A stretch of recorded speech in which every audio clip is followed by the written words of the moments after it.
Olá, pessoal. Boa noite a todos, todas e todes. Tem uma pessoa entrando aqui agora. Eu sou o Bernardo, da Meu Pequeno Baobá, e a Lediane. Nós somos, né, da Meu Pequeno Baobá. Eu E sou a Lidiane. aí, Ana, que tá. Não sei se é só para mim, mas tá. Ah, tá, não. Agora é que tava sem o vídeo, Led. Ah, tá. Tá tudo certo agora? Não, não sei, acho que era a minha conexão mesmo. Então, eu e a Não, Led desculpa, somos. desculpa. Eu me atrapalhei que eu estava aqui tirando leite, daí começou e eu me perdi. Mas enfim, eu sou a Lidiane, então, oficialmente me apresentando. E eu e o Bernardo juntos, nós compomos então a Meu Pequeno Baobá.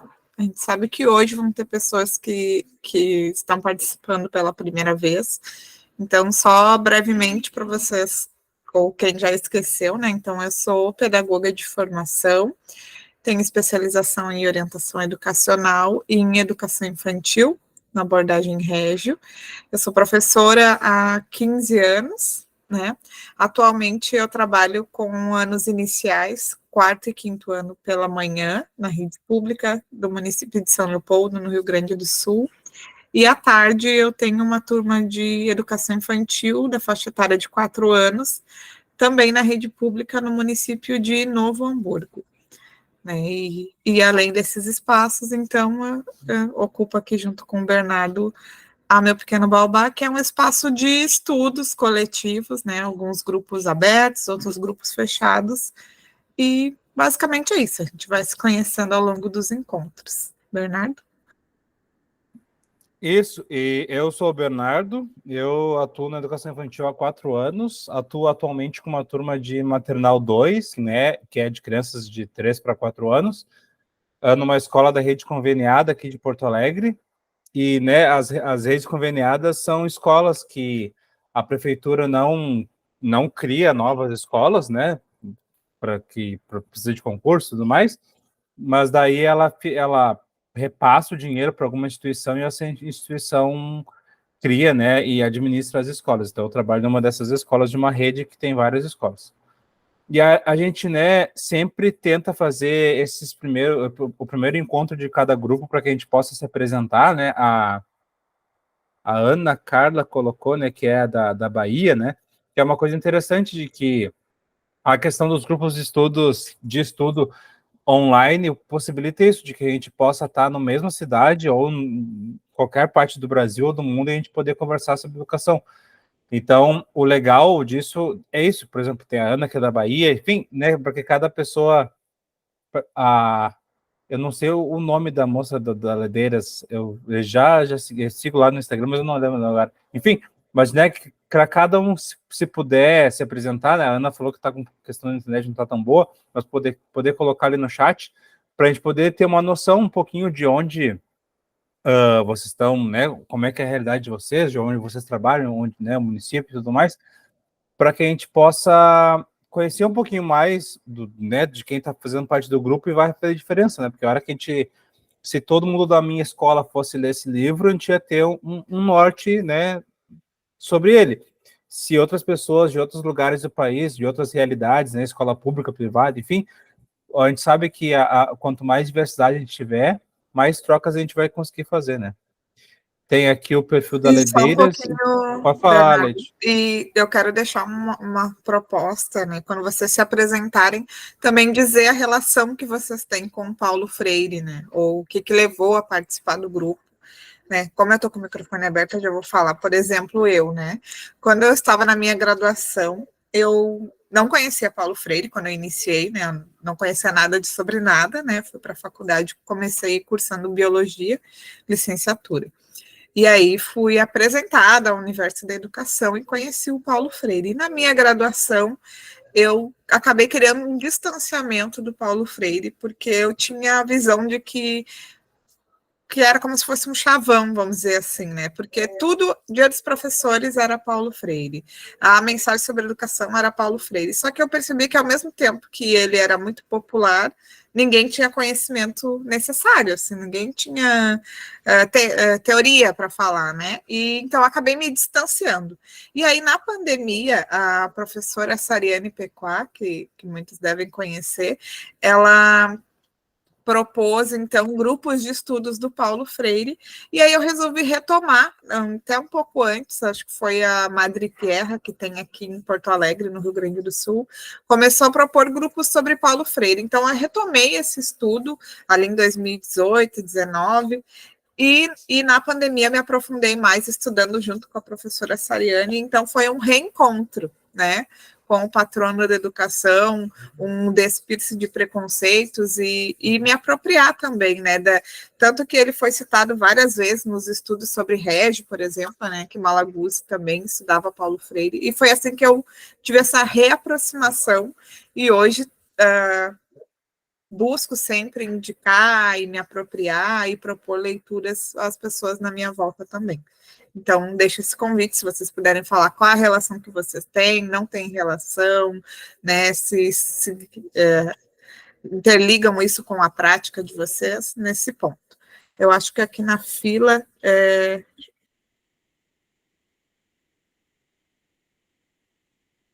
o perfil da Ledeiras e depois a Luciana.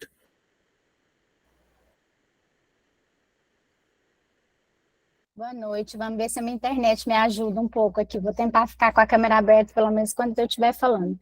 Meu nome é Patrícia, eu sou de Goiânia, capital de Goiás, e junto com uma colega de trabalho, a gente toca um grupo de estudos voltado para professoras da educação infantil, né, que a gente chama de Ledeiras.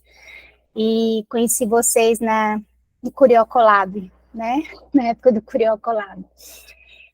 Eu sou professora da Rede Municipal de Educação de Goiânia já há mais de 20 anos, sempre trabalhando com educação infantil, né? Eu prestei concurso na rede para trabalhar com educação infantil e venho trabalhando desde então nessa etapa, né, da educação básica.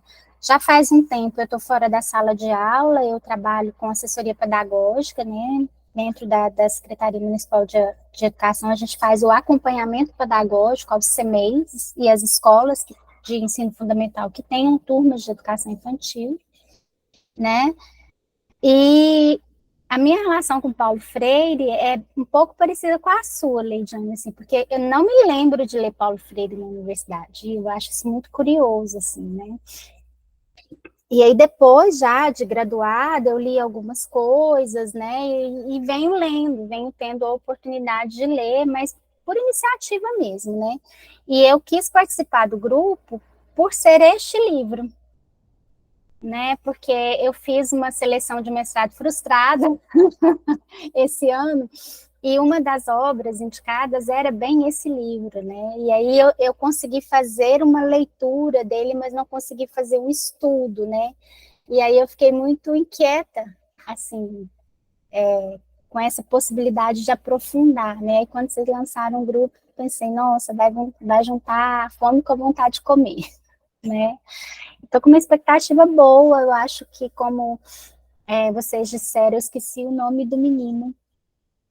Bernardo? Bernardo, desculpa, Bernardo, eu vou decorar.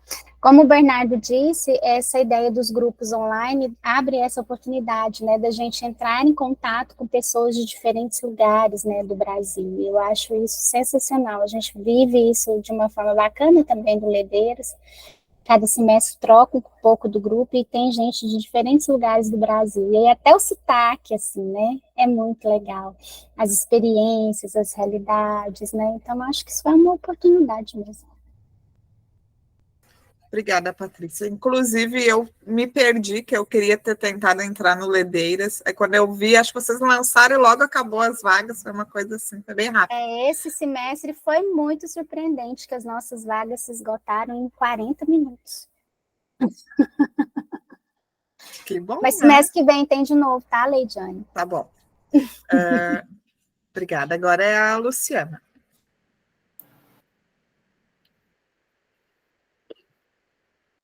Tá me vendo? Não, nem tá me ouvindo?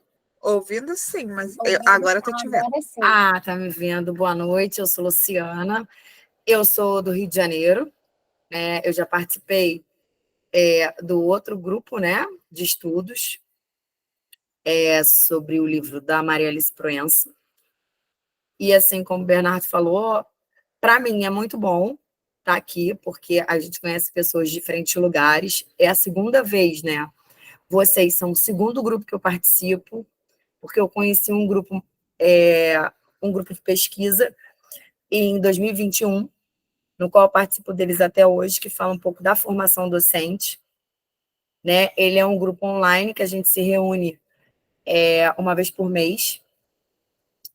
E eu acho que a pandemia trouxe algumas coisas ruins, mas, para mim, trouxe essa questão da tecnologia, de poder encontrar pessoas diferentes, né, de lugares muito diferentes do meu, né? E, assim, eu gosto muito, né, dessa questão do ler, de estudar, e, às vezes, assim, eu me embolo, né, porque, às vezes, eu também não dou conta, isso é fato. E a minha relação com Paulo Freire hoje, eu curso, né, uma disciplina no mestrado, que se chama Educação para toda a Vida. Né? É diferente do que eu pesquiso, e eu achei essa necessidade de voltar e reler Paulo Freire numa outra época, vamos dizer assim, da minha vida. Eu li lá atrás, e aí, como você, Leide, assim, as coisas também não eram muito, sabe, as coisas pareciam que eram muito superficiais.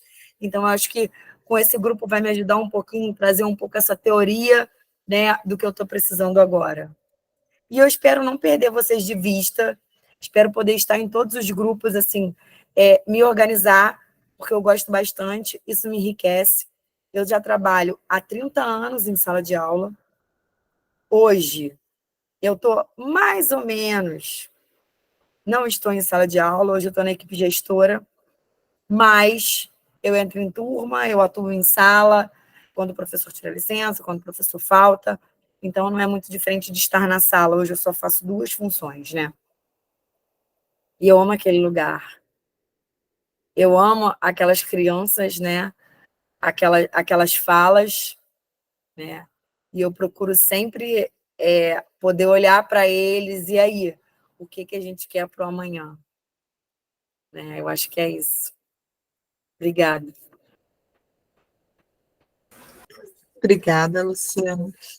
Eu vou ler aqui o que a Ana Carla colocou, que talvez ela esteja com dificuldade no acesso. Então, a Ana Carla colocou: sou pedagoga formada pela Universidade Federal da Bahia, pós-graduada em psicopedagogia, mas não estou atuando na educação. Já lecionei na educação infantil e fundamental 1. Sou uma admiradora nata do Paulo Freire, sempre me inspirei nele na faculdade e procuro estar me aprofundando na sua filosofia. Se mais alguém quer aproveitar e se apresentar, ou no chat, não precisa ter vergonha, porque a gente vai se conhecer ao longo desses encontros.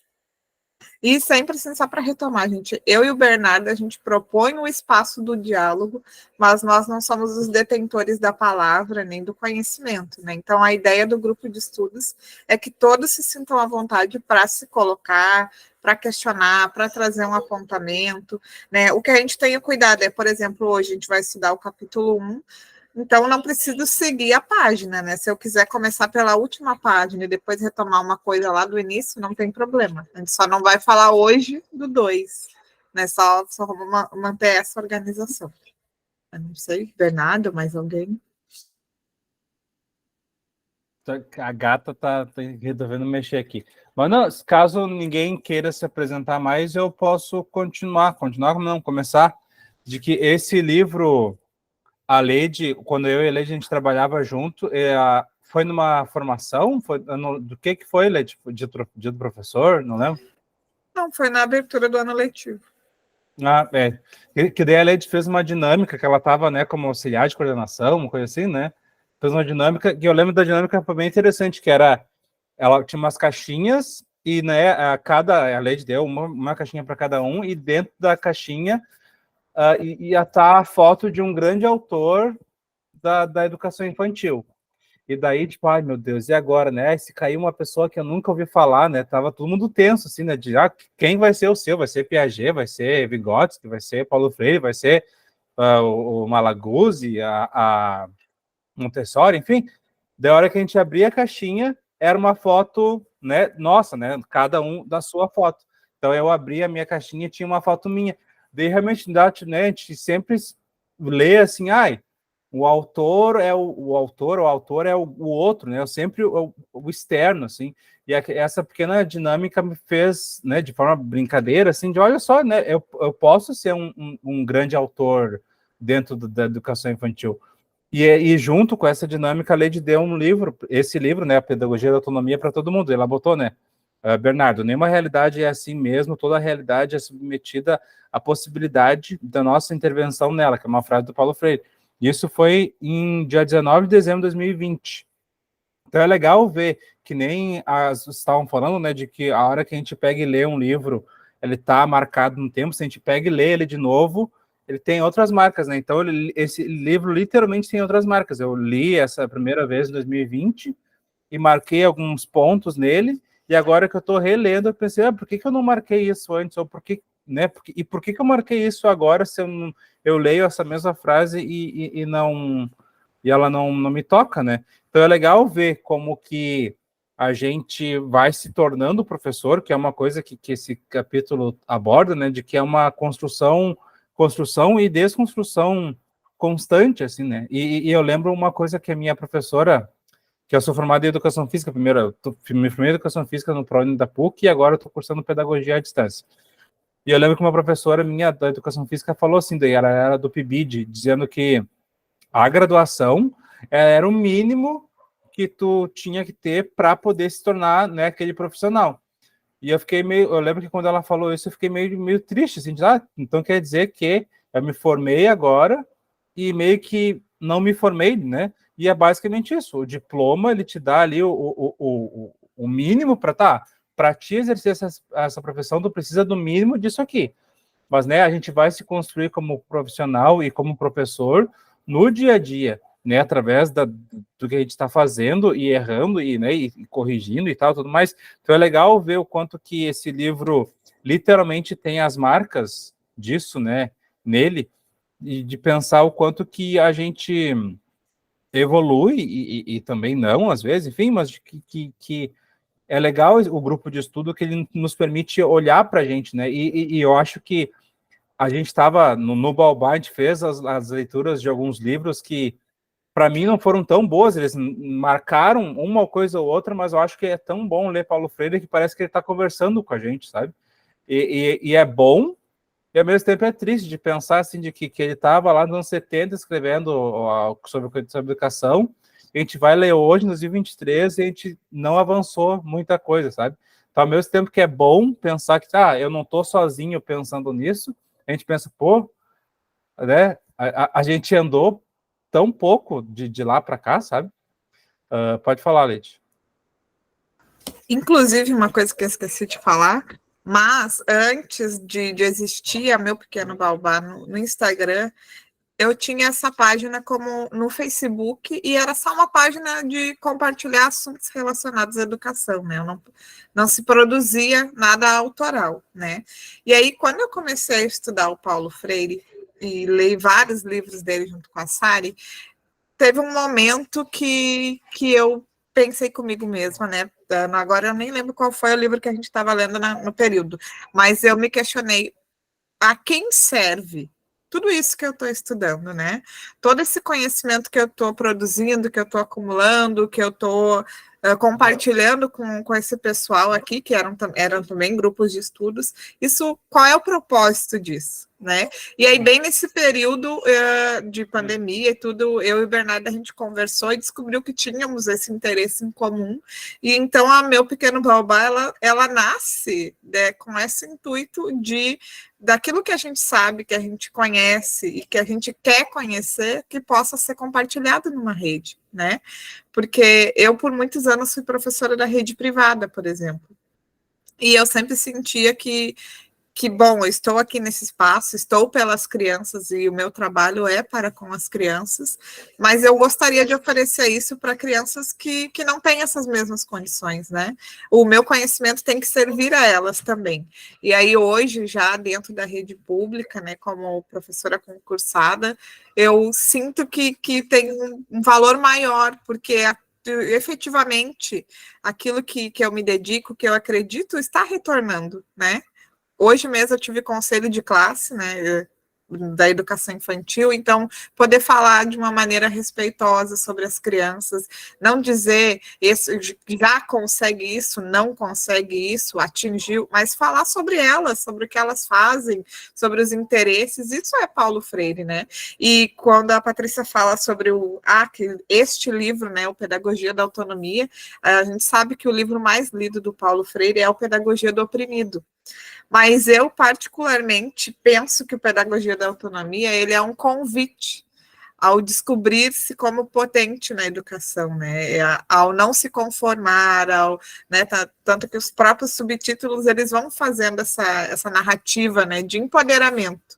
Então, acho que é legal a gente começar, porque ano que vem a gente tem algumas ideias também sobre o Paulo Freire, mas é legal a gente começar essa discussão por esse livro, né? E é por esse motivo, porque é um livro de empoderamento também. Eu vi que algumas pessoas abriram a câmera, né? Então, fiquem à vontade, podem levantar a mão, podem falar, que eu vou fechar meu microfone agora. Angélica? Não, eu achei que tu ia falar, Angélica. Não, mas não, de que a Ana Carla botou uma frase que acredito que seja, né, do Paulo Freire. A consciência do inacabamento entre nós, mulheres e homens, nos fez seres responsáveis da eticidade da nossa presença no mundo. E no capítulo 2, ele nos convida a questionar nossa existência. E é legal, uma coisa que eu acho bem interessante no Paulo Freire é que, por mais que ele seja uma pessoa que viveu numa época em que não se falava sobre tanto questão, lógico, sempre existiu questão de gênero, mas não tanto se falava como hoje em dia, né, até da própria linguagem neutra, por exemplo. Mas uma coisa que eu acho bem interessante é ele sempre coloca assim, homens e mulheres, meninos e meninas, de que às vezes a gente vê uma linguagem tão fechada, assim, né? Os livros que a gente tem lido até os últimos, por serem mais recentes, eles não fazem isso, mas vários dos livros um pouco mais antigos, assim, sempre colocava a figura, assim, quando os conhecimentos que o homem conseguiu adquirir, né? O homem enquanto ser humano, e eu tenho lido, nas leituras últimas, assim, tem sido menor isso, então é legal ver o quanto que o Paulo Freire já estava à frente do seu tempo, ou já tinha noção de que existem homens e mulheres, né, que estão construindo a educação de uma maneira qualificada, então é bem interessante. Uma coisa que eu queria falar ali no capítulo 1, eu não vou dizer nessa edição, né, é a 24, mas caso vocês tenham visto na outra, mas enfim, é no final do primeiro parágrafo do primeiro capítulo, ele coloca, né, são saberes demandados pela prática educativa em si mesma, qualquer que seja a opção política do educador e educadora. Eu achei legal a opção política, porque às vezes a gente ouve, né, opção sexual, opção não sei o quê, e não é uma opção, né, é uma orientação. E realmente política, eu acho que é um dos termos realmente que é uma opção, né, lógico que se tu for criado numa família que é de direita, a tendência é que tu seja uma pessoa de direita, se for uma de esquerda, ela vai ser de esquerda, né, a tendência é que seja de esquerda, mas realmente opção política, porque vai nos construindo ao longo da vida, né? E eu lembro que, por exemplo, eu no ensino médio, eu entrei, se teve um boato na sexta-feira que o ensino médio ia acabar na escola, porque tinha ensino médio, ensino técnico, e daí na segunda-feira tinha o pessoal do PSTU com adesivo, com campanha, com faixa, com um monte de coisa, daí eu conhecia esse pessoal e no início eu achava, meio demais isso, né, não sei se é para mim, enfim, mas eu vejo como o Bernardo de 15 anos atrás, 14, 13, já estava se interessando por essas temáticas e hoje em dia eu estou aqui, sabe, discutindo sobre isso.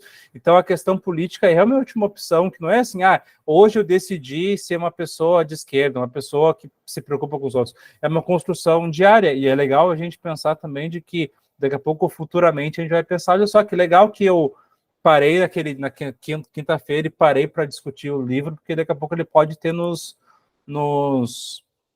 tocado, né, de alguma forma. Outra coisa que eu queria comentar, ali na 24, né, ele coloca assim, a prática de cozinhar vai preparando o novato, ratificando alguns daqueles saberes, retificando outros, e vai possibilitando que ele vire cozinheiro.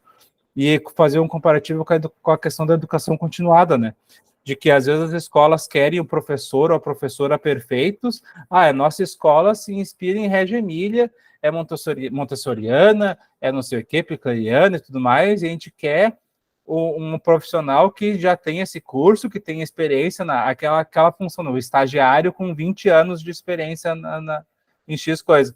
Mas a escola não se preocupa em formar esse profissional, né?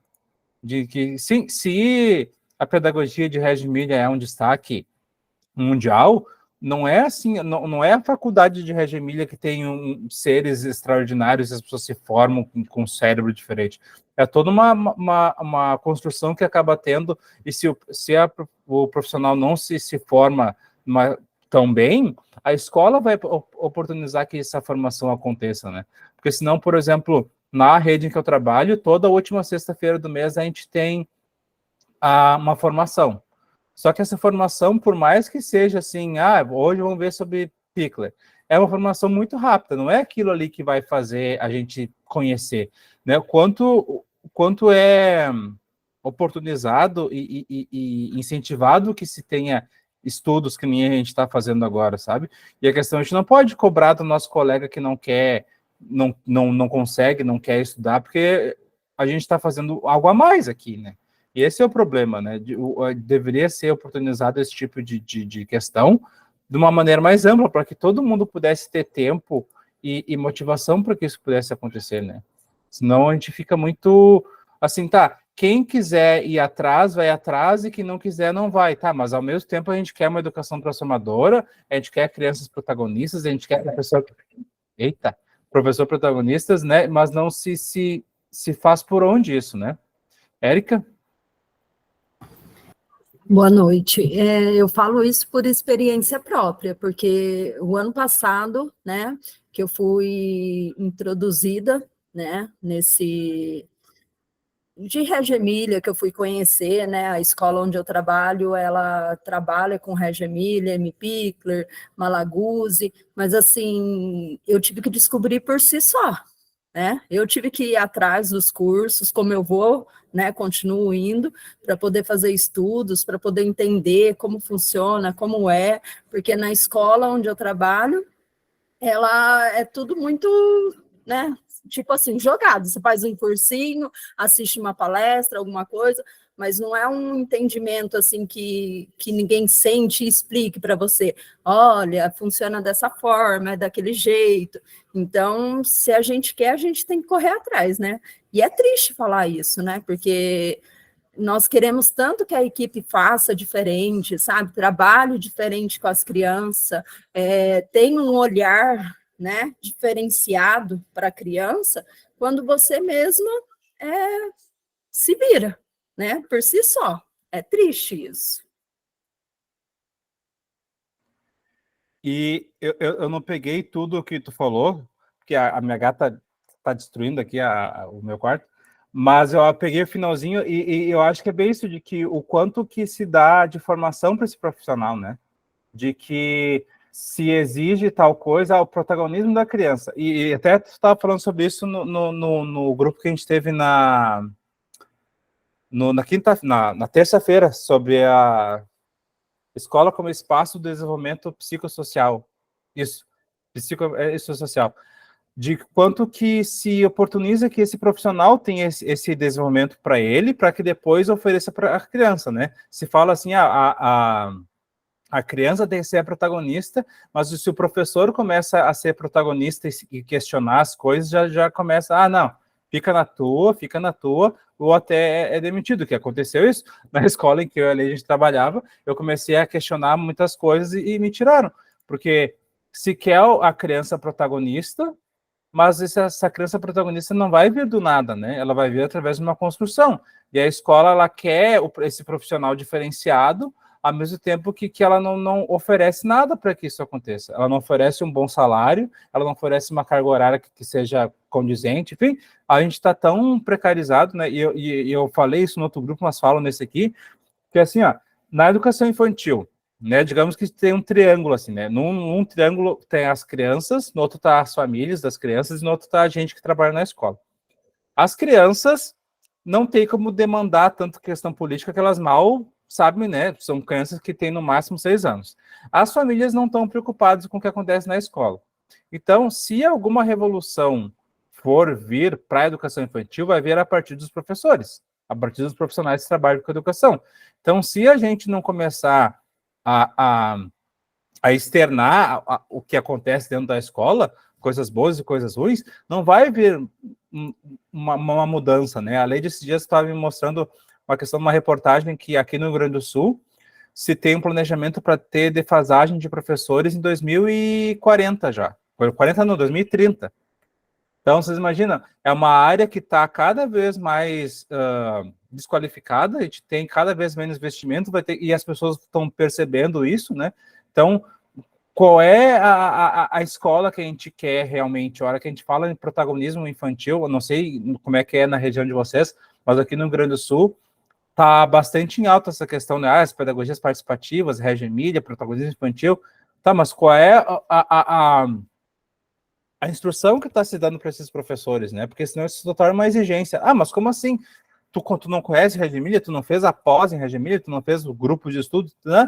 A gente sempre fala nos grupos de estudos, né? Gostaria de, depois que a gente leu as 100 linguagens da criança, no dia seguinte, me tornei um professor, outro professor diferente, mas não é, a gente sabe que não é. E às vezes até o contrário. Um livro que foi muito bom que a gente fez, que foi o Criança, Espaço e Relações, que fala sobre, né, a questão da arquitetura e tudo mais, como isso influencia, me gerou muita raiva. E não porque o livro é ruim, porque o livro é muito bom. Só que o livro te mostra assim, ó, como que o cheiro da sala influencia, como que a arquitetura, como que tudo influencia. Daí tu chega com toda essa pedagogia, assim, nossa, coisa diferente. Daí tu chega na tua sala, que tem 25 metros quadrados para 20 crianças, sabe? Então, existe um norte que a gente tem que se inspirar, ao mesmo tempo que isso nos dá umas ferramentas tão tristes, às vezes, né, que a gente visualiza, assim, tudo que pode ser, e a gente chega no nosso dia a dia e pensa, tá, mas como é que eu vou fazer o cantinho do não sei o quê se a gente mal tem espaço para todas as crianças nessa sala, sabe? Então, se a gente, enquanto profissional da educação, não se revoltar, e eu não digo uma revolta assim, larguei tudo, sim, se revoltar, né, organizado, porque eu lembro que, por exemplo, durante a pandemia, que se teve a vacinação dos profissionais de educação aqui em Porto Alegre, e daí tinha filas enormes, assim, né, de professores, pessoal que trabalha na cozinha, na higienização, enfim, várias pessoas trabalham na escola e ia ficar pensando assim, se todo mundo que está nessa fila se organizasse para buscar alguma mudança, essa mudança iria acontecer, porque a gente é muita gente. E o nosso trabalho influencia toda uma cadeia, né, que a gente está trabalhando para que a família possa trabalhar também. Então, tem toda uma cadeia que está em volta nesse processo, que se a gente não para pensar sobre ele, a gente só pensa, ok, eu só fico aqui, eu só cuido das crianças, mas tem tanta questão social em volta, dentro da educação infantil, né? E se a gente não estiver atento a isso, a gente só esquece, né? Eu vou só ler o que colocaram ali no chat não, né, nos comentários, a Ana colocou, aproveitando também para enfatizar o trabalho da Amy Pickler, é uma médica que sempre esteve à frente do seu tempo e procurou estudar o comportamento infantil de forma diferente. E a Tatiana botou, como fala Alice Proença, ideal, real e possível. E sim, isso que a Alice Proença botou é bem interessante, e eu acho que isso, de que a gente vislumbrar o que pode ser, debater ele com a nossa realidade e eu acho que pode ter um primeiro momento de, sim, eu ficar triste, a gente não vai conseguir isso, mas eu fico pensando, eu quero que daqui a 10, 20 anos, alguém que for trabalhar na educação infantil possa ter trabalhado na educação infantil que eu, de alguma forma, pude melhorar ela, sabe? Nem que seja assim, falando com a escola, para que a gente possa ter um lugar para sentar enquanto adulto. A gente não sente na cadeira das crianças na hora do nosso refeitório, nossa alimentação, sabe? Porque são coisas pequenas, mas fazem diferença na nossa prática, né? Porque parece que a gente pensar no protagonismo do professor é uma coisa tão assim, tá? Não, peraí. O protagonismo aqui é das crianças. Tu, enquanto professor, não, né? E é uma coisa que o Paulo Freire coloca, assim, de que a gente é um trabalhador da educação. A gente não tá ali por a gente, né? Ai, adoro criança. Tu pode gostar, sim, de criança, mas é o nosso trabalho. Se tu gostasse de criança, tu ia fazer voluntariado em algum lugar. É o nosso trabalho. Então, sabe, a gente tem que reivindicar isso, porque senão se fica muito assim, ai, né, pedagogia por amor. Ai, a Leide é uma ótima professora. Ai, lógico, né? Ela é mãe de 2 crianças. Lógico que ela é boa professora. Não tem a ver com ser mãe ou ser pai. Tem a ver com a gente tentar buscar ser um melhor profissional, sabe? Leide? E agora fazendo uma retomada ali da fala da Érica sobre formação, por exemplo, né? Ali no final do livro físico, tá? No final da página 24, ele disse: na experiência da minha formação, que deve ser permanente, começo por aceitar que o formador é o sujeito em relação a quem me considero o objeto, que ele é o sujeito que me forma e eu, o objeto por ele formado, me considero como um paciente que recebe os conhecimentos, conteúdos acumulados pelo sujeito que sabe e que são a mim transferidos. Nesta forma de compreender e de viver o processo formador, eu, objeto agora, terei a possibilidade amanhã de me tornar o falso sujeito da formação, do futuro objeto do meu ato formador. E aí, linko essa fala com o que o Bernardo diz agora, que Paulo Freire fala em alguns momentos do pensar certo, né? E do não perder o nosso lugar na história. E eu acho, assim, que ser um educador simplesmente pelo discurso do amor ou o discurso da vocação, né? Ah, eu tenho vocação para ser professor, ou sou professor porque eu amo a educação. Obviamente, sem amor não estaríamos aqui, né? Mas só de amor não estamos aqui, né? Então, acho que essa relação que ele faz do não perder o lugar na história é justamente isso. Bom, eu estou aqui por não me conformar com a realidade que está posta, né? E insisto nesse trabalho e nessa formação constante e de que eu me formo ao formar, porque é o meu ato político, ético, rigoroso e metódico enquanto educador, né? Ali quando a Tatiana traz a fala da Alice Proença em vários momentos das suas escritas cita Paulo Freire, cita Madalena Freire, né? E eu acho que também é importante a gente, esse ano, a Meu Pequeno Baobá teve a escolha de estudar só autores brasileiros, por exemplo. Né? Para quê? Para descolonizar um pouco esse pensamento, né? Autores brasileiros também se referenciam a outras abordagens de outros países, e a gente não está, né, aqui condenando, muito pelo contrário. Eu, por exemplo, adoro estudar sobre Reggio Emília, mas não só isso, né? Em vários momentos a gente fala, né, da necessidade de uma pedagogia brasileira, né? Porque a gente tem essa cultura de se inspirar em tudo e não conseguir se inspirar, obviamente, em nada, né? Porque as salas são um mix de várias abordagens, várias inspirações, e com isso a gente não tem uma linha de estudo, uma linha de pesquisa genuinamente brasileira que fale das nossas crianças, que fale da nossa cultura, né? Dessa pluralidade que existe pela dimensão geográfica do nosso país, do nosso clima e tudo mais, né? Então, acho que o Paulo Freire ele é muito feliz, porque quando ele fala, ele consegue falar com o educador, independente da realidade em que ele esteja, né? Tanto que no início do livro, ele fala ali, acho que é no início do primeiro capítulo, né? Ele fala que esse livro também, né, é igualmente necessário a educadores conservadores, né? Por quê? Porque ele não está falando aqui reformule a sua... Não está falando de prática pedagógica, né?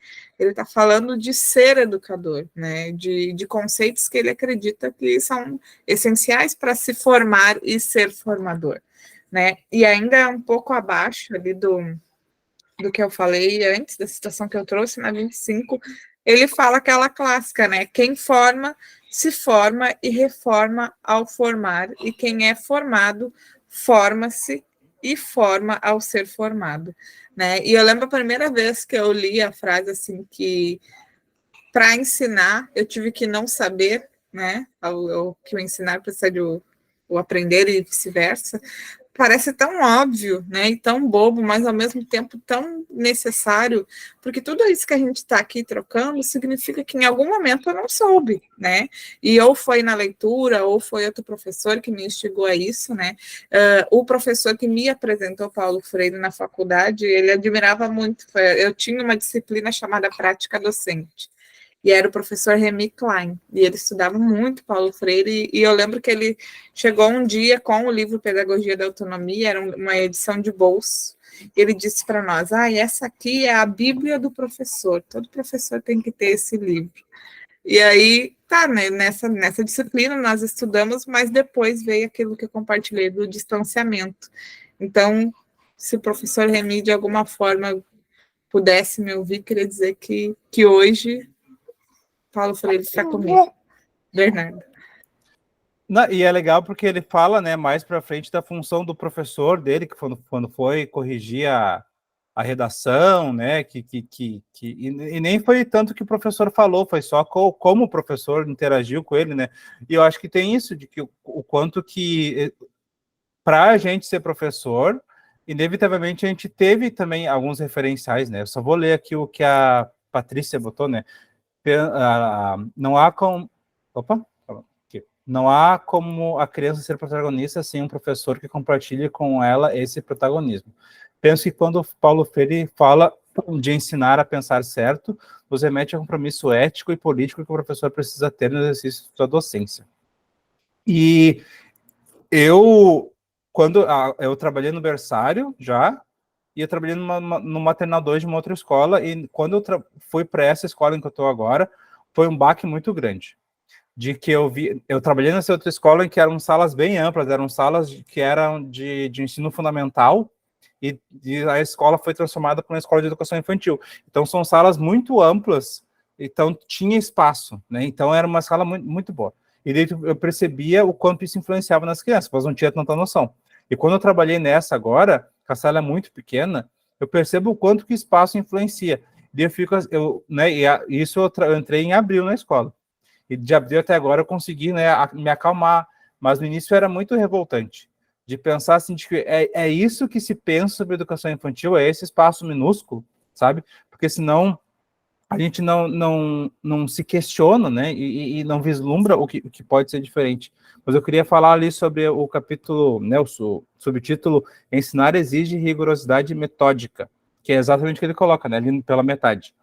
O início, aliás. O educador democrático não pode negar-se o dever de, na sua prática docente, reforçar a capacidade crítica do educando, sua curiosidade e sua insubmissão. E mais para baixo ele coloca.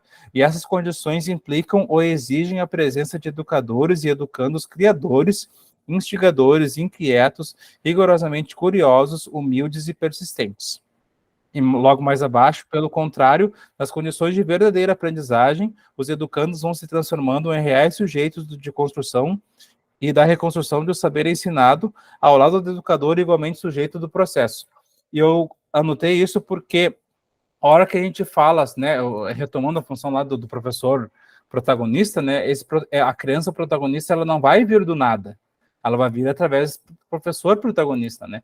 E às vezes a gente vê as práticas isoladas, assim, lá em Reggio Emilia se faz muita mini história, então aqui vamos fazer mini história também. Mas daí não se pensa, esse professor tem o aparato para fazer a mini história, tipo, tem um computador para onde ele possa sentar e fazer, ele tem esse tempo para fazer, onde vai fazer? Vai fazer em casa, vai fazer no trabalho, enfim, a gente não pensa sobre essas questões, e elas afetam a nossa vida, né? No início do Baobá, a gente falava sobre isso, de que daqui a pouco uma pedagogia brasileira podia sair de um grupo de estudo nosso, né? E não porque eu e a Leide, a gente está revolucionando a educação, mas é porque se a gente não tiver pessoas que estão pensando na educação, ela vai ser construída por quem não está pensando na educação. Né, não sei se foi na terça ou foi no outro grupo, que alguém falou assim, de que tem uma pessoa da arquitetura sendo a coordenadora da educação, algo do gênero, assim. E lógico, a pessoa da arquitetura ela poderia ter esse olhar, né, para como que a escola influencia, a arquitetura influencia, mas a gente sabe que na maioria das vezes a pessoa da arquitetura significa que ela não tem um passado na educação, né? Então, na questão das leis, né? Por exemplo, a hora que a gente fala em tamanho de sala, eu fui atrás para ver se a sala estava irregular de alguma forma ou menor. Não, a sala estava certa, porque tinha uma lei dizendo que o mínimo é 1,2 metros quadrados por criança. Então, vocês acham que vão fazer uma escola com 2 metros quadrados por criança? Não, vão fazer uma escola com 1,2 metros quadrados. Então, se a gente não começar a externar a nossa indignação para que ela possa sair da escola, a gente nunca vai mudar, né? E a gente fala assim de que a questão do professor ser político, né, não é o político partidário, mas a gente está aqui numa quinta-feira, por livre e espontânea vontade, participando de um grupo para falar sobre Paulo Freire, significa que a gente está fazendo sim política, né? A gente poderia estar descansando, a gente tem que descansar, mas a gente está aqui querendo discutir porque a gente acredita que uma educação possa ser diferente, sabe?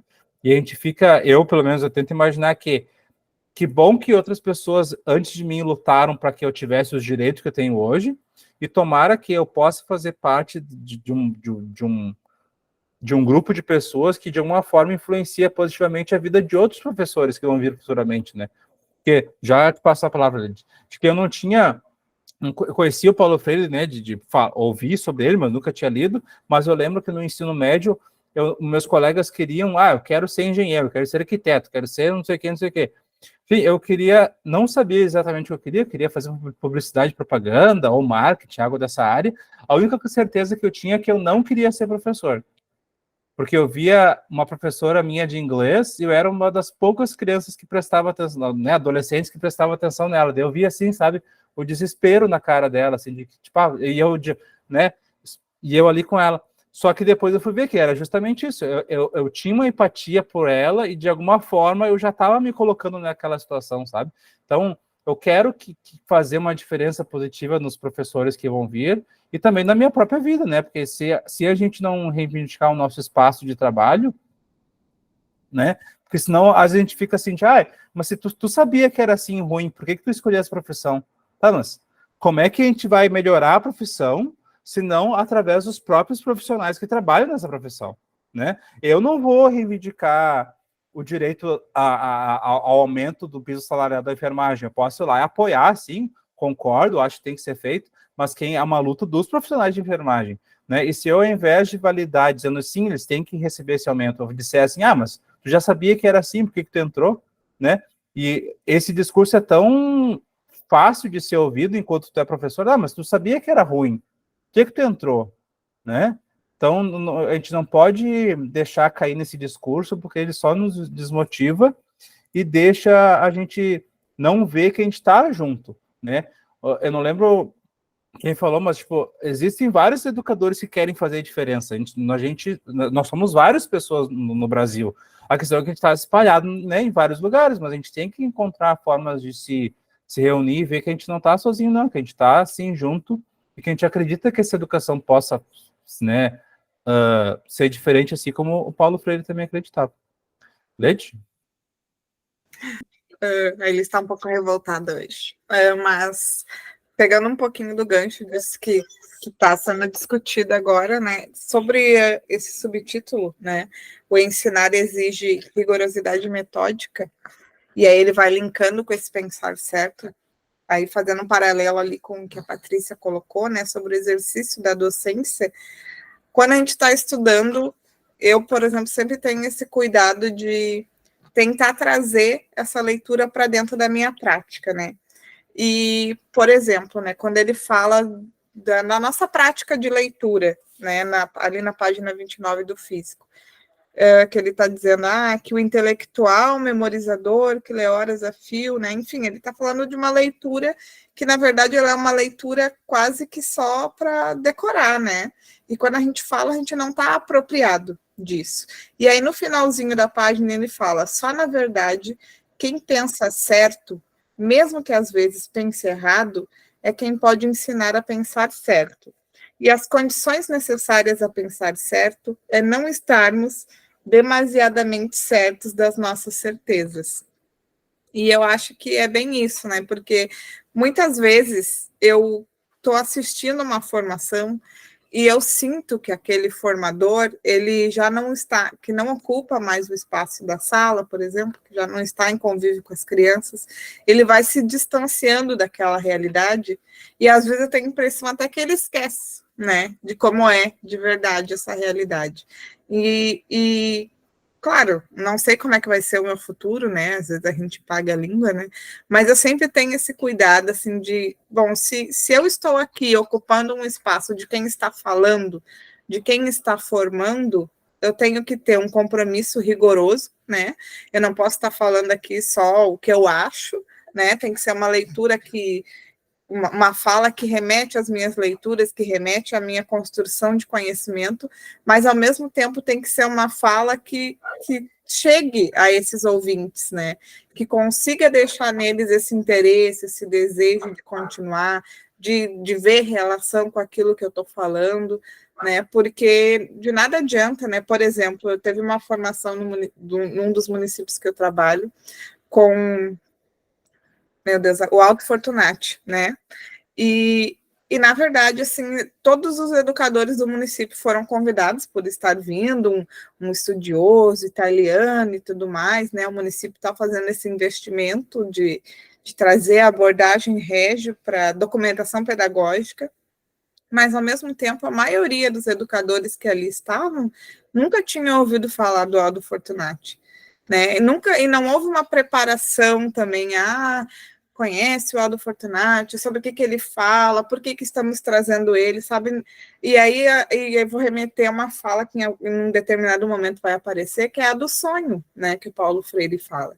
O problema do sonho na educação é que, na maioria das vezes, ele é sonhado sozinho, né? Sem a participação efetiva nossa de educadores, né? A maioria dos educadores se isenta do seu compromisso político de educar, que não é só o de estar lá na sala dando aula, né, cumprindo horas aula, não, é de estar apropriado dos regimentos, estar apropriado das pautas, se envolver naquilo que diz respeito ao meu trabalho, como já foi posto, né, ali no chat, nas falas de vocês. Se eu não estiver lá, alguém vai estar por mim. Quando o Bernardo traz os dados de que daqui 10 anos nós vamos ter um apagão dos professores aqui no Rio Grande do Sul, por exemplo, isso é um plano de governo, né? Porque se não tivermos educadores, professores formados, alguém vai ocupar esse lugar. E não necessariamente vai ser um professor, né? Então, tudo isso são coisas que a gente vai se deixando levar, e daqui a pouco a gente vai perder o nosso lugar, né, de se colocar, de ir atrás, de retomar. Por exemplo, recentemente eu participei de uma plenária da CONAI, né, para votar as moções, e tinha um pessoal conservador de igreja que se organizou para ir com o intuito de modificar questões, né, eles tinham um discurso da escola militar e tudo mais, então esse pessoal veio com esse propósito. E não são pessoas da educação, mas eles estavam ali porque eles tinham direito de voto enquanto comunidade escolar e tudo mais, e queriam ocupar esse espaço. Então, se eu, professora, não estou lá para ocupar o meu lugar enquanto professora, alguém vai estar, né, Bernardo? Não, e isso que a lei traz, né, a gente está vendo já no ensino médio, né, uso de notório saber, profissionais de notório saber. E o que se está acontecendo no ensino médio, cedo ou tarde, essa mesma lógica vai acabar chegando na educação infantil. O profissional de notório saber, tu é mãe com 2 filhos, notório saber. Tu é pai com 2 filhos, notório saber. E não é assim, né? A gente sabe que a gente até já fez uma live lá no YouTube sobre essa questão de ser mãe, se isso influenciava, ajudava ou não a questão de educação, porque às vezes se tem essa ligação, né, de que tu é um bom professor porque tu é mãe, porque tu é pai, ou tu não é um bom professor porque tu é homem, porque tu é pai, porque tu não tem filho, enfim, de que não é isso que nos torna um bom profissional, né? O que nos torna um bom profissional, a gente está tentando ser um bom profissional, né? E se a gente não tiver um feedback de quem está nos olhando, né? Porque a gente estava falando sobre isso, de que no encontro de terça, né, da questão do desenvolvimento socioemocional, de que a gente fala para as crianças, olha só, fulaninho, se o Beltaninho está te machucando, tem que falar para ele que ele está te machucando, né? Ao mesmo tempo que o nosso colega, se a Leite está fazendo alguma coisa que eu não acho tão legal, o que eu vou fazer? eu vou lá falar para a Lady, ó, só, Lady, eu sei que não foi de propósito, mas eu acho que tu poderia manejar a criança de X forma e tal, não sei o quê. Não, o que eu faço? Ô, Angélica, tu viu o que a Lady fez? Ah, que coisa ruim, né? Daí a Angélica comenta com a Érica, enfim, daqui a pouco toda a escola sabe, menos a Lediane, que eu poderia ter falado com ela, né? A gente não se vê enquanto um coletivo, tipo, vamos trabalhar juntos para que a nossa prática possa ser melhor. Não, a gente fica assim, se a Ana faz alguma mini história, eu não vou falar nada, né? A mini história, daqui a pouco vão querer que todo mundo faça a mini história. A gente não vê muito, a gente não se vê enquanto um coletivo, né? Parece que a gente está competindo, porém a competição não, né, não nos rende nada positivo, né? Mas enfim, eu só queria falar uma coisa ali que eu esqueci antes, na função, né, da criança questionadora, o adulto questionador, o protagonista e tudo mais. Eu vi um vídeo ontem, eu acho, de uma mãe falando sobre isso, de que as coisas que ela gostaria que a filha tivesse, a filha está tendo. A filha questiona os porquês que ela está fazendo, né? A filha é muito questionadora. E ela fica pensando isso. É um desafio, mas ela tá ciente que ela está criando um indivíduo para o mundo, que não vai aceitar as coisas como são, só porque são, né? E isso é tão importante. E eu fico nesse dilema, assim, de que a turma com a qual eu trabalho é muito agitada, eu e minha colega, né? E a turma mais agitada na escola, meio todo mundo fala isso, e realmente é. E eu fico pensando assim, de que será que eles são agitados porque eles são muito questionadores, muito ativos, ou é só uma questão que eles não têm limites, né? E eu fico entre essas duas, e eu acho que é a questão de limite mesmo, porque a gente vê que dá para contar nos dedos as crianças, e tu vê que é todo um envolto familiar que colabora para que aquilo aconteça, né? Mas eu fico pensando isso também, de que eu quero, ao mesmo tempo que eu gostaria de dizer assim, ó, pessoal, vamos sentar agora no tatame, e os 19 fossem sentar em silêncio, eu sei que isso não é viável, né? Mas eu gostaria de poder dialogar com as crianças, né? Tipo, olha só, o que vocês acham? E eu ouvir deles, mas às vezes é tão difícil, né? Mas eu só queria falar também sobre...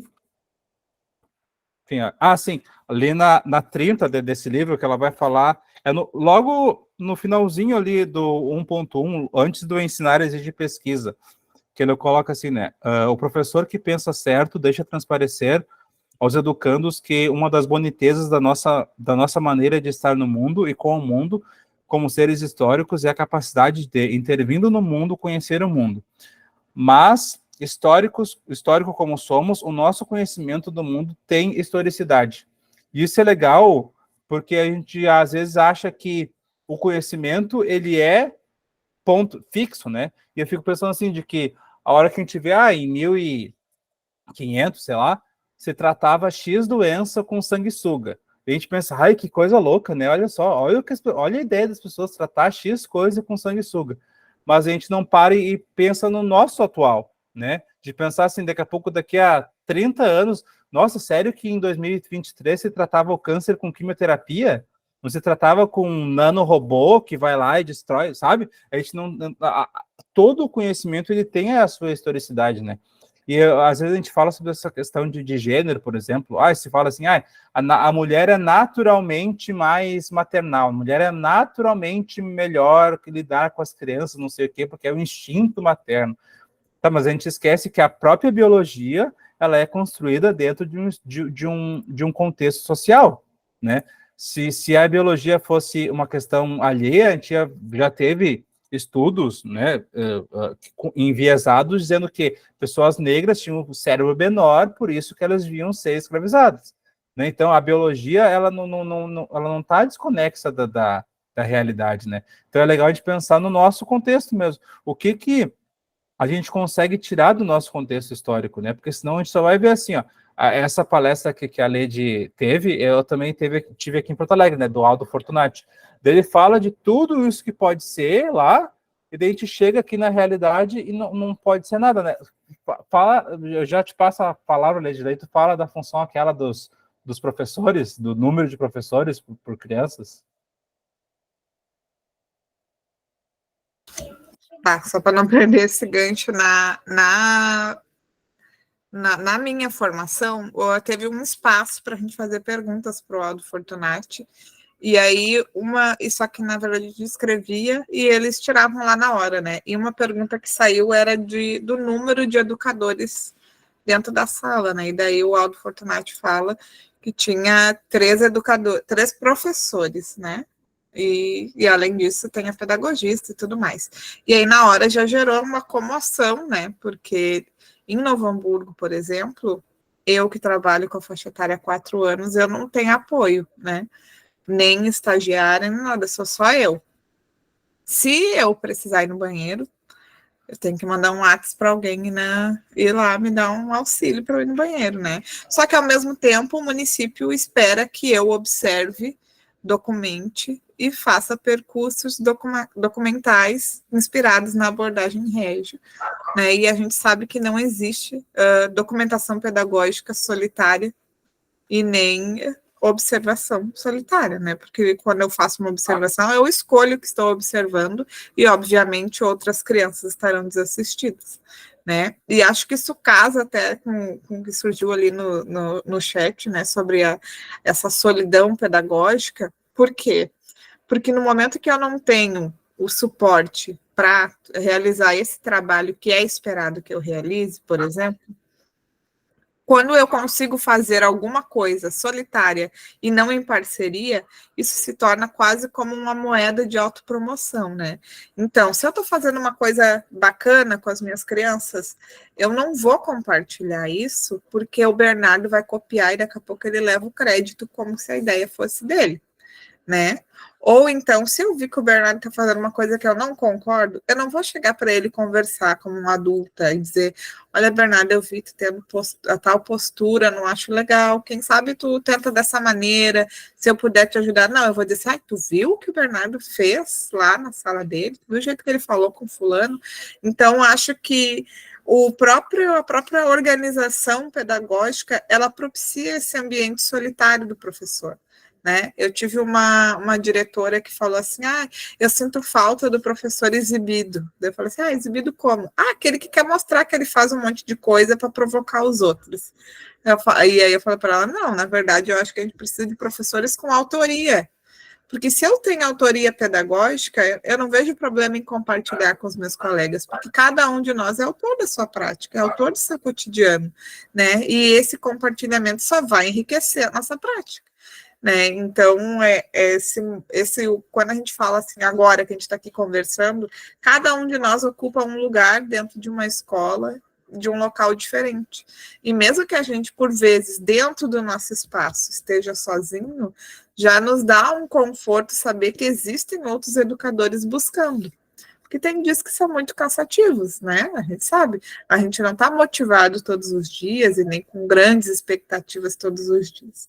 E depois eu quero falar de outra coisa, mas talvez a Érica vai falar ainda dentro disso, então vou passar para ela.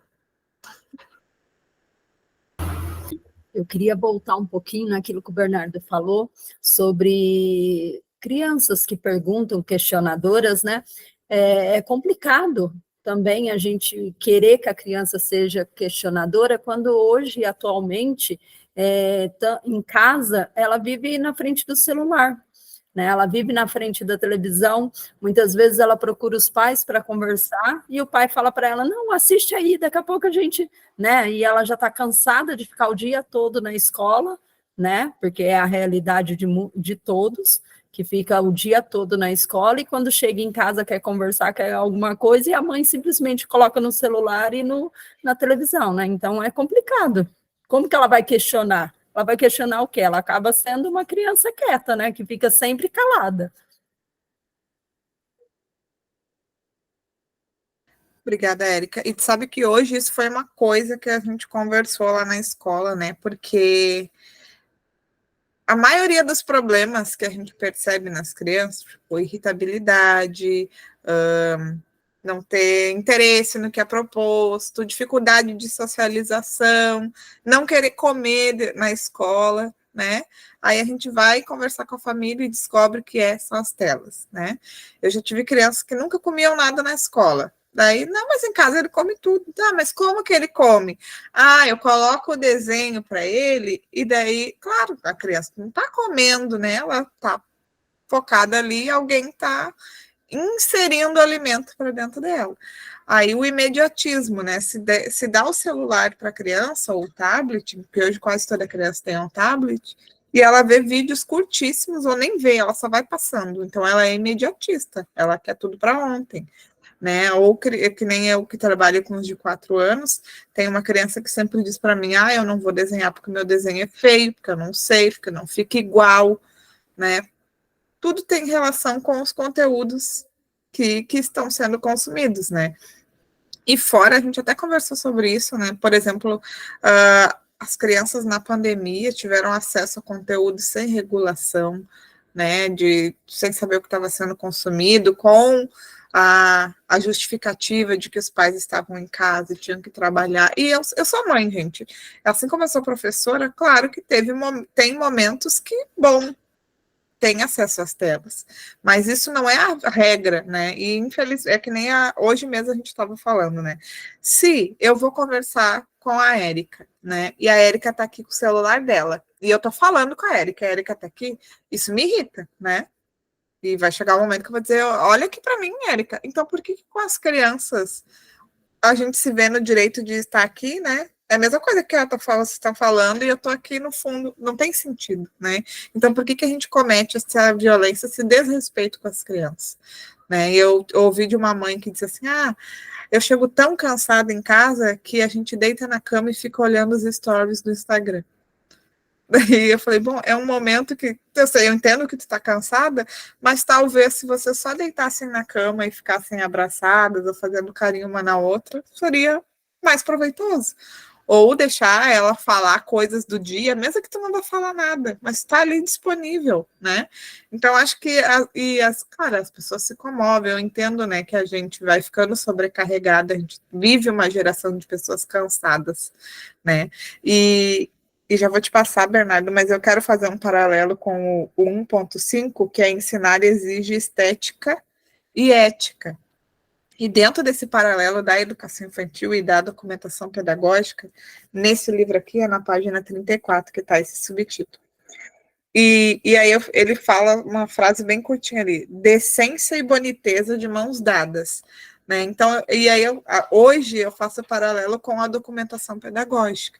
Não adianta eu fazer uma mini história linda, né? Escolher uma sequência de imagens que vai causar uma comoção, uma estética atraente ao olhar do adulto que vê, se aquilo não teve ética, né? Se foi uma coisa forçada, se aquela vivência não foi significativa, se aquelas palavras que eu escolhi colocar não expressam o que realmente aconteceu.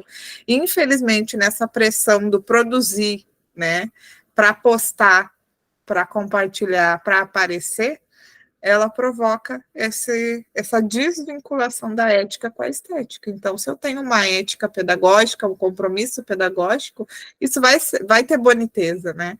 Vai ser estético também. E a criança vai entender isso, o educando vai entender isso. Bernardo. E é um paralelo com o que a gente fala para a criança, né? A gente diz que o importante é o processo e não o resultado final. Ao mesmo tempo que depois do final do ano tu quer o resultado final. Não interessa assim, né? Se durante o ano não foi, os relatórios, né, não foram verificados, não foram validados, não foi compartilhado, mas no final do ano tem que ser compartilhado com a família, tá? Mas como assim? Eu sempre, nunca escrevi para ninguém, agora vou ter que escrever para as famílias, né? Então, é muito contraditório. Mas sobre o que vocês estavam falando, a questão, né, da tecnologia e tal, das crianças, e o quanto que isso afeta, né? Se pensar que a gente, adulto, foi afetado pela pandemia, imagina as crianças que, né, várias nasceram durante a pandemia e tal, mas, né, na terça-feira a gente teve esse grupo aqui, que, né, a escola como ambiente facilitador do desenvolvimento socioemocional, e tem umas 4 ou 5 crianças na minha turma que elas não conseguem ficar sentadas. Elas não conseguem. A gente diz, fulaninho, senta. A criança senta, não dá 3 segundos, ela levanta. Então, né, no final desse livro, a Bianca coloca assim, né, quero compartilhar com vocês 10 experiências essenciais a serem encorajadas no espaço da escola, propostas pela Vínculo Consultoria, que é a consultoria dela. Ela botou 1, brincar livre e lidar com o ócio. 2, expressar sentimentos e ideias, enfim. Ela põe alguns, eu posso até botar no grupo depois, mas o primeiro que ela botou foi isso, né? Brincar livre e lidar com o ócio. A gente, enquanto adulto, a gente não sabe lidar com o ócio, né? E desde que eu vi um vídeo sobre isso, e eu tenho prestado atenção, assim, às vezes eu me obrigo a, no ônibus, eu não tá ouvindo música, eu não tá lendo nada, eu não tá fazendo nada, tá sentado no ônibus. É ruim? É ruim. Poderia estar ouvindo música, um podcast? Sim, poderia.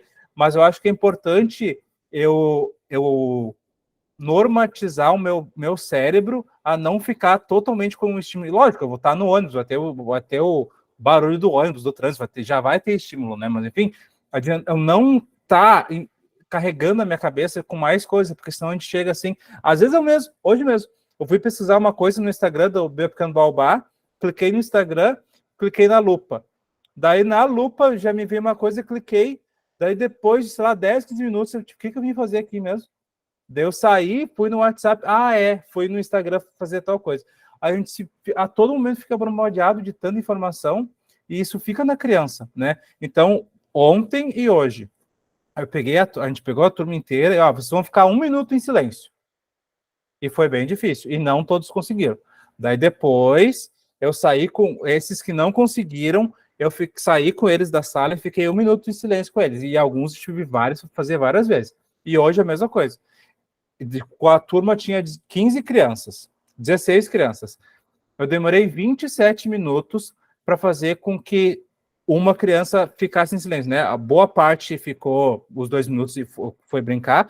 E eu não fiz enquanto punição. Tu não ficou em silêncio, tu vai ficar sentado aqui. Não, eu quero que a criança tenha a capacidade de entender que eu consigo ficar sentado. Né? E teve criança que 2 delas que ficaram 27 minutos eu tentando, vamos de novo. E elas falam, e eu espero que a coordenadora da escola tenha visto isso não como uma punição, porque não é punição. Eu só quero que ela entenda que ela consegue ficar. Porque não adianta eu, durante o dia, fulaninho senta, fulaninho senta, fulaninho senta. Eu quero mostrar para ela que ela pode ficar um tempo em ócio, né? 1 minuto, 2 minutos em ócio. Porque daqui a pouco é um dos poucos, se não o único ambiente na escola que vai oportunizar isso. A família não vai, né? E eu entendo que não, mas daqui a pouco de desafiar essa família, fazer momento de meditação, não sei, para que tenham, né, tanto a questão do vínculo com a criança, quanto essa questão de, só respira, percebe o que você está fazendo, né? Que se essa questão de hiperestimulação acontece com a gente, com as crianças também, né? E é bem isso, a gente, a retenção nossa de atenção já diminuiu. Se a criança ela já aprende isso, a dela vai ser naturalmente menor, né? É o Rios, é isso aqui, ela nem tá vendo. E o algoritmo vai entender que a hora que ela ficou 2 segundos num e ela ficou 2 segundos e meio no outra, vai mostrar mais o 2 segundos e meio. A criança vai ficar mais tempo. Então, né? Se isso acontece com a gente adulto, se o adulto não estiver ali para, no mínimo, supervisionar o que estiver acontecendo, né? E quem vai lidar com essas crianças somos nós, né? No final das contas. Leite? Agora que tu estava falando da tua turma, né? Não, eu não sou a melhor professora do mundo, bem longe disso, né? Mas eu estava de licença maternidade, né? E aí eu fui chamada para trabalhar em Novo Hamburgo. E aí, em setembro, eu iniciei nessa turma que eu estou hoje. E daí, recentemente, semana passada, eu descobri, numa conversa com as minhas colegas, que elas tinham feito um bolão de quantos dias eu ia aguentar na turma, porque é uma turma que já tinha passado por 4 professores, né? E, de fato, foi uma turma bem difícil, assim. Eu lembro que eu chegava em casa bem cansada, e daí eu dizia assim, olha, eu não sei o que fazer, porque eles não me escutam, tudo que eu proponho eles não se interessam, né? Enfim, eles só corriam, gritavam e se atritavam, né? E aí eu falei, não, mas tem alguma coisa que eu posso fazer, não sei. E daí eu comecei a adotar estratégias de todo dia levar uma coisa diferente da minha casa, começar a conversar com eles em só 1, depois 2, não sei o quê. E exatamente 30 dias depois, assim, foi uma coisa assim, que até hoje eu não sei explicar, né? Mas exatamente 30 dias depois, eu gravei um vídeo que até compartilhei num dos grupos que a gente tinha, que eram das crianças, cada uma num espaço, fazendo coisas diferentes. E o vídeo tinha até áudio, assim, né? Que é uma raridade, a gente fazer um vídeo com áudio na sala. E eles estavam, né? Uns estavam desenhando, outros estavam jogando, né? Outros estavam fora da sala, num outro espaço, e estava tudo em paz, né? E não é assim sempre, mas eu consegui, de alguma maneira, e isso é mérito de uma insistência, e também mérito dessas crianças que certamente estavam assim, justamente por terem tido 4 professores diferentes em um ano, né? No momento que tu não tem acolhimento, tu nunca sabe quem vai ficar contigo, se amanhã tu vai chegar e aquela prof vai estar ali, né? Então, tudo isso eram consequências. Não é que eles eram terríveis, que eles eram as piores crianças da escola. Acontece que eles não tinham um olhar e uma pessoa com eles, né? Então, o fato de eu estar ali todos os dias e tudo criou esse vínculo e essa confiança. E aí a gente estava rindo porque chegou uma menina nova na escola, que é estagiária, e daí ela foi me ajudar um dia, que eu queria fazer uma proposta, e ela disse assim, Lady, a tua turma é a mais calma da escola. E daí eu falei assim, olha, se tu estivesse aqui em setembro, tu não ia dizer isso. Mas aí eu quero fazer um vínculo com 1.6, que é ensinar exige a corporificação das palavras pelo exemplo. E tem uma frase do Paulo Freire, que agora não sei se está aqui, mas que é de que aquilo que eu digo tem que condizer com aquilo que eu faço, né? Não adianta a gente estar aqui agora dizendo, porque eu faço isso, eu faço aquilo, né? Mas de verdade isso não acontece, né? Porque sim, tem dias que eu fico mais estressada, tem dias que eu proponho uma coisa, aquilo não surte o meu efeito esperado, tem dias que a gente se prepara e nada dá certo, tem dias que tu pensou em fazer uma proposta e as crianças chegam com aquele gás, então tudo isso faz parte daquilo que eu digo ter coerência. Então, se nada deu certo, o que tem que dar certo? O meu respeito para com as crianças, né? Então, esse é o meu cuidado sempre. Pode não ter nada do que eu planejei ter funcionado, mas as crianças foram respeitadas dentro desses acontecimentos do dia. E aí ele fala acho que é bem ele fala no último parágrafo desse subtítulo, que para nós aqui nesse é na 36.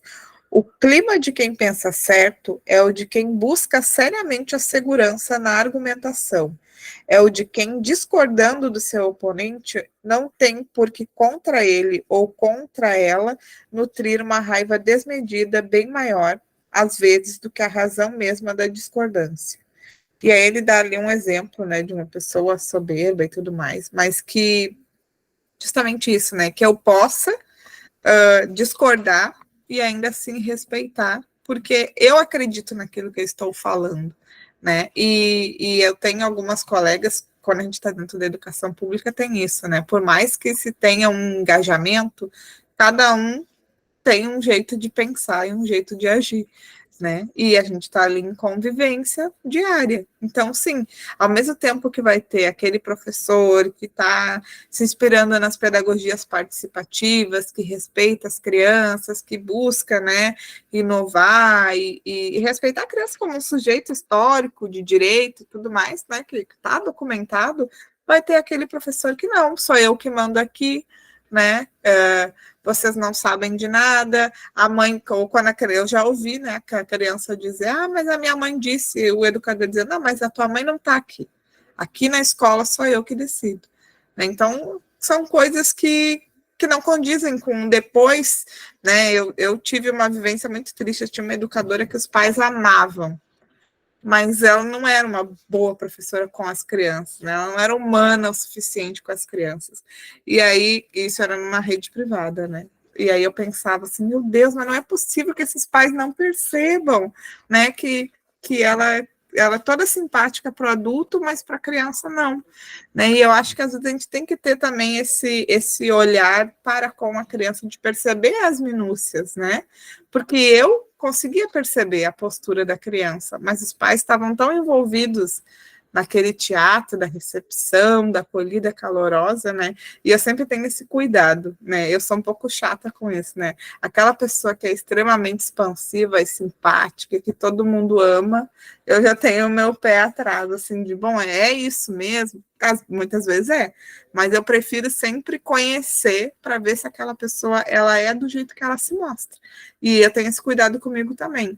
Eu posso não ser a pessoa mais simpática do mundo, né, numa primeira experiência, mas aquilo que eu me comprometo a fazer vai ser feito, né? E aquilo que eu me comprometi quando escolhi ser professora, né? Desde que não é todo mundo que é assim, né? Eu sempre quis ser professora, não sabia que seria professora de crianças pequenas, mas esse meu desejo, ele foi construído em cima das minhas vivências de escola, as boas e as ruins, né? Aqueles professores que me marcaram como a professora que eu não queria ser e aqueles que me marcaram como a professora que eu gostaria de ser e que busco ser diariamente.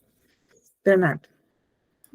Não, pegar esse gancho, Lê, de que eu fico nessa também, de que eu dou bom dia para as famílias, mas eu não fico assim, ai, fulaninho, que bom que tu veio, ai, não sei. E tá tudo bem se a pessoa, né, faz isso. Mas, às vezes, o imaginário das famílias é isso, tu vai chegar e vai estar o patati patatá lá para receber a criança, e não é isso. A gente também, né, tem dia que a gente não tá tão afim, tu dá um bom dia, mas hoje o professor tá de mal humorado. Não, né, é um trabalho, né? A gente não está ali porque a gente quer, a gente está porque é um trabalho, a gente pode gostar, a gente pode gostar sim, mas de que a gente não se desumaniza esse profissional também, né?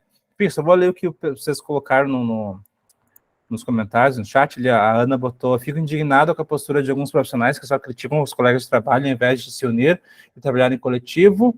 A Patrícia, né? Patrícia, botou...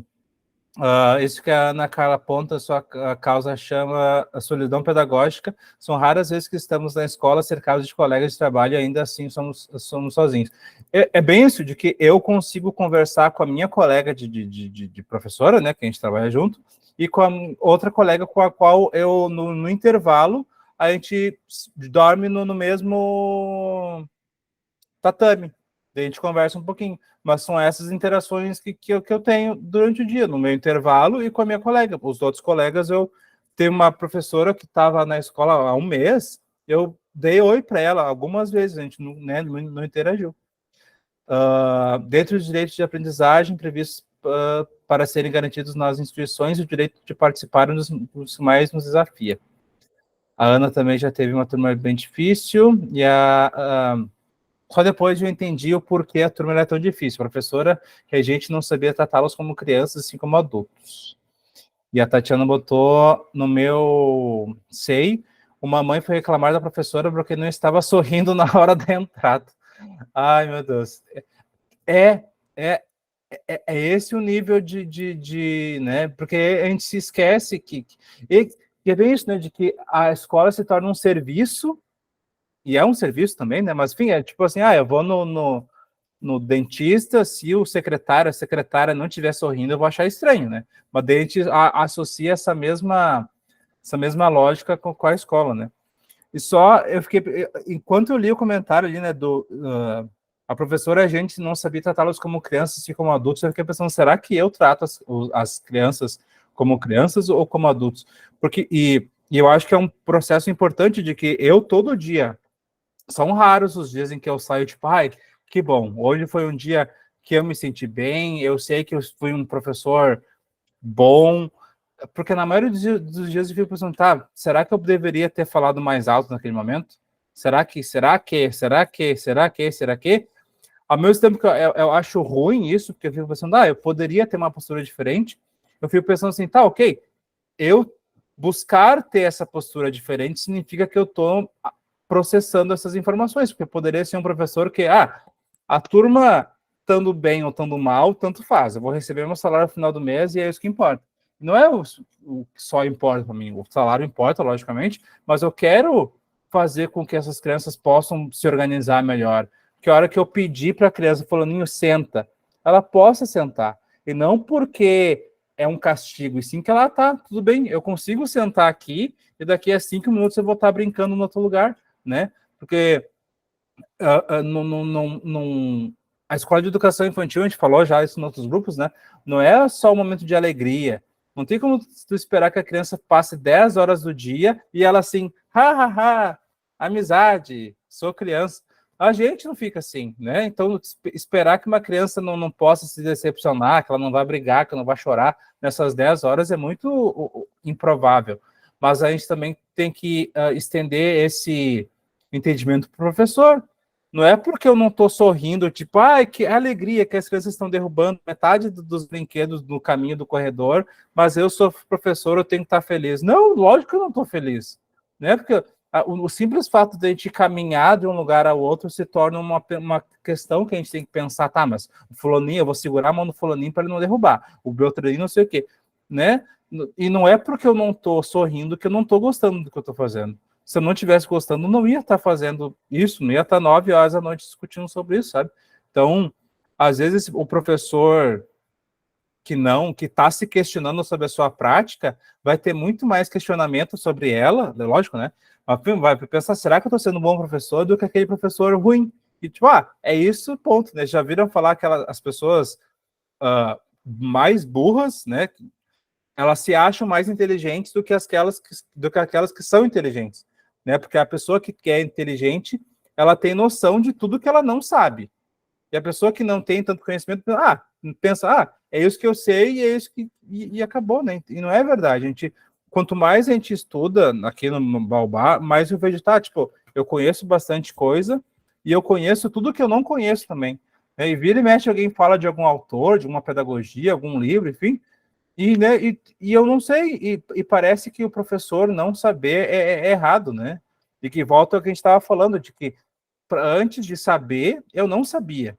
Então, se a Leide está falando de algum autor que eu não conheço, e a Leide pergunta, tu conhece, Bernardo? Eu não vou dizer, sim, já li, gosto muito. Não conheço, né? Porque senão a gente deixa de ter um olhar humanizado para a gente, que nem vocês estavam falando ali, né, de que se ajudar enquanto professor e passa a competir por uma coisa que nem faz sentido, né? Que a gente quer o melhor para as nossas crianças, né, com as quais a gente interage. Leite? E pegando bem aqui que eu tinha separado para falar, que a gente nem combinou, mas isso que tu fala, no final do capítulo que a gente está lendo hoje, ali no penúltimo parágrafo, ele fala sobre a avaliação da experiência docente, que é na 45. Daí ele fala o seguinte: o que importa na formação docente não é a repetição mecânica do gesto, este ou aquele, mas a compreensão do valor dos sentimentos, das emoções, do desejo, da insegurança a ser superada pela segurança, do medo que, ao ser educado, vai gerando a coragem. E aí segue no último o parágrafo dessa página. Nenhuma formação docente verdadeira pode fazer-se aliada, de um lado, do exercício da criticidade, que implica a promoção da curiosidade ingênua à curiosidade epistemológica. E aí eu penso o seguinte, ao mesmo quando o Bernardo fala, né, não conheço esse autor, né, é justamente isso, né, quando eu comecei a ouvir falar sobre M. Pickler, por exemplo, eu não sabia nada de M. Pickler, né, eu só ouvia, é uma pediatra que desenvolveu uma dança dos cuidados, não sei o quê, e daí eu comecei a estudar, e eu lembro que o meu primeiro pensamento foi assim, bom, mas tudo isso que ela está dizendo é óbvio, porque é óbvio que eu tenho que respeitar a criança, é óbvio que eu tenho que enxergar a criança como uma pessoa, né, mas, ao mesmo tempo, é tão difícil fazer isso e ver os outros. É tão difícil alguém não chegar por trás da criança, puxar a fralda dela e olhar se ela fez cocô. É tão difícil alguém saber que não pode chegar e meter a mão na cara da criança e limpar o nariz sem falar nada. E, ao mesmo tempo, é tão óbvio, né? Porque ninguém faz isso com um adulto, mas com a criança se faz. E aí, quando ele fala de passar dessa curiosidade ingênua, é justamente isso. Eu não posso simplesmente ouvir... vi falar desse autor ali, ele citou uma frase, mas o que isso implica, né? Tem sentido eu repetir essa frase? Isso reflete na minha experiência, na minha prática? De que maneira, né? Eu sempre brinco que eu, por exemplo, não gosto do Piaget, mas para não gostar do Piaget, eu fui obrigada a estudar Piaget, né? para dizer não gosto do Piaget, porque ele fragmenta a criança, por isso, por aquilo, aquele outro. Mas daí eu tive que estudar. Não basta só dizer, não gosto do Piaget, porque é difícil ler Piaget. É difícil ler Piaget, inclusive, né? Quem não leu os próprios escritos do Piaget, faça o exercício para vocês verem. Por isso que existe Piaget por fulano, porque daí o fulano consegue explicar para a gente de um jeito mais fácil o que o Piaget queria falar, né? Então, acho que um pouco é isso, né? Assim como a criança, ela chega para nós com a curiosidade ingênua, o educando, né? Chega com uma curiosidade ingênua, cabe a nós fomentar esse estudo, não chegar, até o Paulo Fock fala, né? Não adianta a gente fazer um projeto lindo de pesquisa, falar sobre a hipótese de como surge como a gente ouve, né? Como é que chega o som nos nossos ouvidos. E aí, lá no final, depois de tudo que as crianças fizeram, eu chegar para elas e dizer, bom, mas na verdade, tudo isso que vocês falaram está errado, porque a gente escuta porque não tem sentido, né? A gente está falando aqui de duas etapas diferentes, mas quando a gente tem que fomentar, oferecer as ferramentas, né? Como que a gente faz para estudar, aonde que a gente pode pesquisar, de que maneira, quais as hipóteses a gente pode ter com isso, como que a gente pode comprovar se isso está certo ou não está, né? É fomentar isso, é sair da curiosidade ingênua para uma curiosidade epistemológica. E eu acho que falta isso, né? Muitas vezes a criança ou o próprio adolescente chega com uma fala e é só, tá, legal, ou, que bacana, né? Hoje mesmo, para vocês verem, né? Às vezes a gente acha que a criança, ela é criança só na educação infantil, né? Eu estava com uma turma do 5º ano, e daí veio uma criança me mostrar o caderno dela de desenho, né? E aquilo tinha um valor para ela esperava uma aprovação minha, né? De que o que ela estava fazendo era bacana, né? Aí eu vi os desenhos dela, né? E aí ela olhou assim, e aí, prof, o que tu acha? Eu falei, eu acho que tu tá indo muito bem, tô vendo aqui que tu gosta de desenhar outros desenhos animados, né, que tu gosta de pintar com lápis de cor, né, daí eu nem tinha tanto conhecimento sobre isso, mas, né, dentro do que eu vi, fui falando, dizer, eu gostei dessa técnica que tu usa para parecer que os olhos estão brilhando, e eu vi que ela saiu dali renovada, né, porque ela queria que alguém dissesse para ela. Daqui a pouco ela mostrou aquele caderno para várias pessoas e ninguém olhou para aquilo que ela fez. Né? Então, acho que às vezes falta esse olhar amoroso para com os nossos educandos também. E vi que já é 9h10. Não sei se alguém mais quer. A gente nunca consegue vencer, gente, mas uma coisa que eu acho importante é a fazer uso do grupo no Whats também, né? Que nem quem tem outro espaço, como a própria Patrícia, pode aproveitar e divulgar lá, ou podemos retomar coisas que não passaram, né, durante a semana, que a gente vai se preparando para a própria leitura, né, que no próximo capítulo é do não transferir conhecimento, daqui a pouco a gente viveu uma experiência e já quer falar, para não perder aquele momento aguçado, então usem o grupo, não tenham problema de utilizar também, e se alguém ainda quer trazer algum apontamento antes da gente encerrar, fiquem à vontade, podem trazer. Eu só queria falar do que eu botei da autora de Reggio Emília, porque a cidade, né, de Reggio Emília se fala bastante, mas para a gente que, né, fala português, Reggio Emília poderia ser um nome de uma mulher, né, em outro país. Então, eu já ouvi assim, o que a fulaninha falava é a Reggio Emília. E, né, e se tu não sabe quem é, que nem eu, quando eu entrei, não sabia.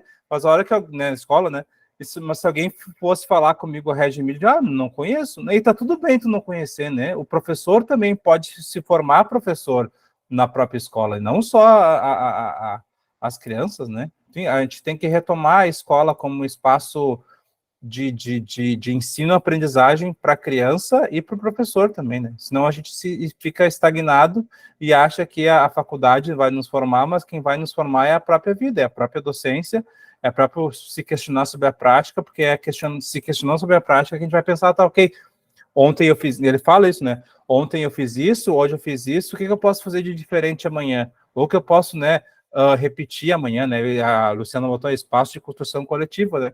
Esses espaços são mínimos, e a gente fica muito feliz que, né, a gente estava com todos vocês hoje, que a gente fica bem feliz na hora que tem mais pessoas, porque teve encontros já de outros grupos que era eu e a Leide falando. E lógico, a gente vai fazer o grupo mesmo assim, mas é muito legal quando tem outras pessoas conversando que a gente pode estar, que legal que tu concorda com isso, ou que tu discorda, enfim, né? Essa diversidade sempre agrega mais. Não sei, vamos tirar uma foto do primeiro encontro? Pode ser? Quem tiver o livro, não tiver também, não tem problema. Quem quiser liberar a câmera, se não quiser também, não puder, não tem estresse. E daí mandem... eu faço. Daí mandem o arroba de vocês lá no Instagram, que daí amanhã a gente já publica. Tá bem? Vamos lá. 1, 2, 3. E... Tá bom, gente. Então, nos encontramos na quinta-feira que vem e, que nem a Lede falou, vamos né, utilizando o grupo, a gente pode ir conversando, dialogando, enfim. Certo? Boa noite, muito obrigado e até semana que vem.